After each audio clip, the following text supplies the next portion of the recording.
All right, ladies and gentlemen, boys and girls, welcome back. It is Dave, the Real Music Observer, observing real music in real time for real people just like you and me right here.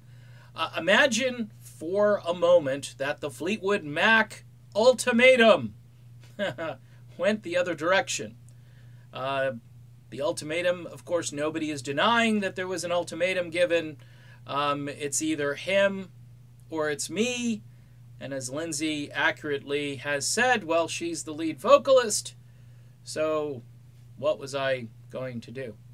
Well, I'll tell you what. The lead vocalist doesn't necessarily trump the producer, creator, arranger, and at times co-lead vocalist.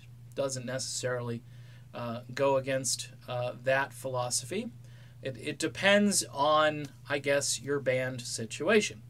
Keep in mind that there are several really good Stevie Nicks clones out there in Fleetwood Mac tribute bands.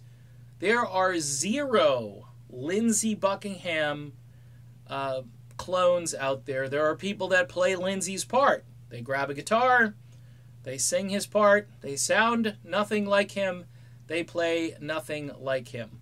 There are 2 Fleetwood Mac tribute bands out there, Rumors ATL and Rumors of Fleetwood Mac, where the Stevie Nicks singer is really, really good.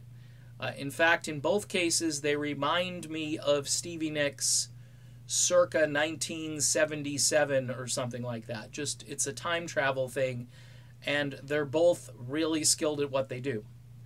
So if Fleetwood Mac had said, you know what, we're going to keep Lindsey this time around because Lindsey is not replaceable. Stevie Nicks, however, is very replaceable. Now, here's the problem, of course. Name ID, Rock and Roll Hall of Fame. I'm Stevie Nicks, and I approve of this message. Look, folks, to replace her would have been easy. It would have been easy as far as getting someone to sing those parts. And by the way, maybe even sing them in the proper key. Imagine hearing these songs not dropped a step or a half step or whatever they're doing. Imagine if instead of just singing like this, you have a singer who goes in there and sings like the song was originally sung. That would have been interesting, and I think fans of Fleetwood Mac music, the people who listened to Rumors in its entirety, who listened to the Fleetwood Mac White Album in its entirety, who loved Tusk, even though it was somewhat experimental and off the grid, all of those fans would have been clapping and cheering for someone who could sing these songs properly. All right? Now, it's a hypothetical here. You know, what would have happened if they had called the bluff on the ultimatum and said, well, Stevie, we can't do this. You can't do this.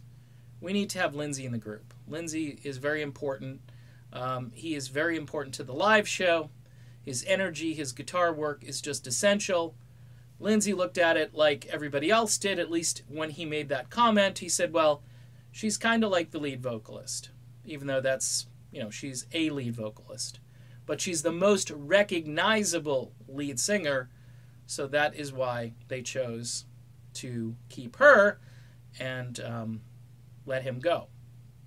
But I think, quite honestly, if the ultimatum had gone the other way, Fleetwood Mac would be in much better shape right now, and they would sound more like vintage Fleetwood Mac. In fact, you might even be able to find a singer who can multitask, who can maybe play rhythm guitar or do something which is useful, rather than have, all these session players basically all around the stage. Another guitarist, another keyboard player. Just saying, it would be interesting. But both of the singers in the Fleetwood Mac tribute bands I mentioned could handle the vocal chores and probably perform them better right now than Stevie can. All right, that's just my hypothetical video. It's interesting to think about, though, isn't it? All right, talk to you soon.